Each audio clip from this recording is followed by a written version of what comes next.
Hey everyone, welcome to the channel. It's been a while. It's been raining here for about 3 or 4 weeks nonstop, so I haven't been able to do a whole lot on the Defender, but I did want to show you what I have been doing and what I'm planning on doing. But first I want to clear something up. Something I've had a bunch of times the last few weeks, both in my videos and in person, is people see the Defender or they look at the wheels, and I got a comment about off-roading and going in mud and stuff like that. Now, my point of this vehicle is an expedition vehicle, something I can also use as a daily, but will perform well, which can perform well if I'm confronted with an off-road situation. So I have the ability. It doesn't mean that I will be always off-road. So my vision for this vehicle is really doing far trips, exploring both on-road and off-road, but nothing extreme.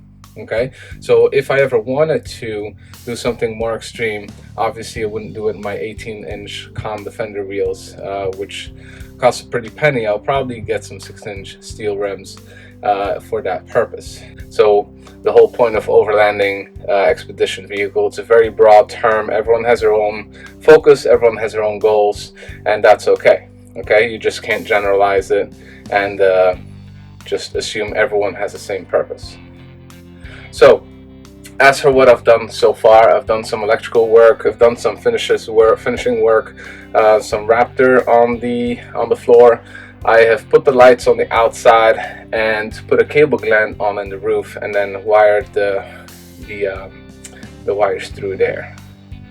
I've also installed a RAM mount on the passenger side, so I can use this. I can turn it towards me for navigation with an iPad, or whoever sits in the passenger side can watch something and entertain themselves. Up top, I have the cable gland coming through with the cables, which this will all be obviously finished off, cleaned up, organized, all that.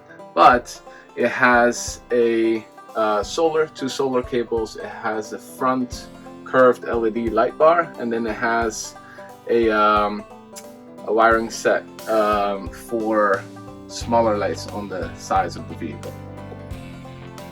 As you see, it is a mess in here because it is a work in progress, but here's the box for the subwoofer. On top of that comes in the Keep 4x4 console box in the middle. In the back it has one coat, and it's obviously unfinished, one coat of Raptor, because I had basically some left over from the back, so I coated that. Up front it has not been coated yet, but it did get primer. Everything be finished nicely obviously, but it is a work in progress. Here comes a multimedia system with a touchscreen that also has Apple CarPlay. So a little rough right now, tons of wiring and a lot more coming. But that's Defender life, that's doing the project. It takes time, and when it's cold and rainy, just a little bit harder to get it done. As for the back here, as I said, I've done the first coat of Raptor. I actually have been driving it around due to the holes. Obviously it became a mess, which is fine. Needs to get cleaned off and then get another coat of Raptor.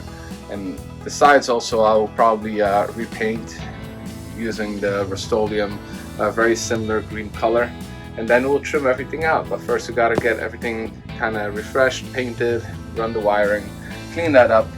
Underneath the second row I'm gonna put a box, and that's where all my relays and fuse box and all of that will be.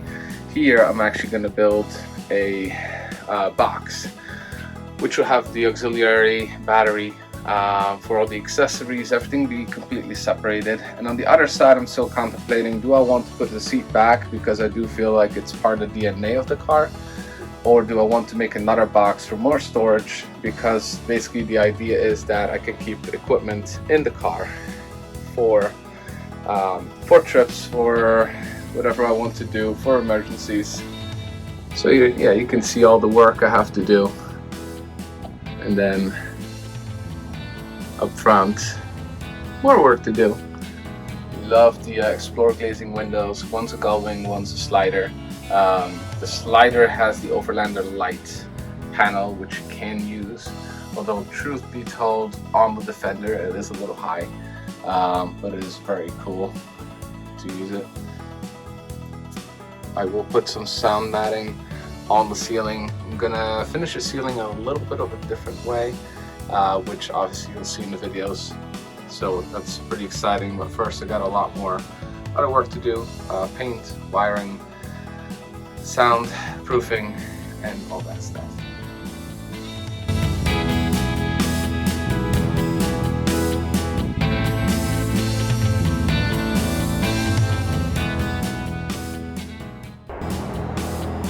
So here we have the side light, which will work together with that smaller light under the light bar to illuminate the side of the vehicle.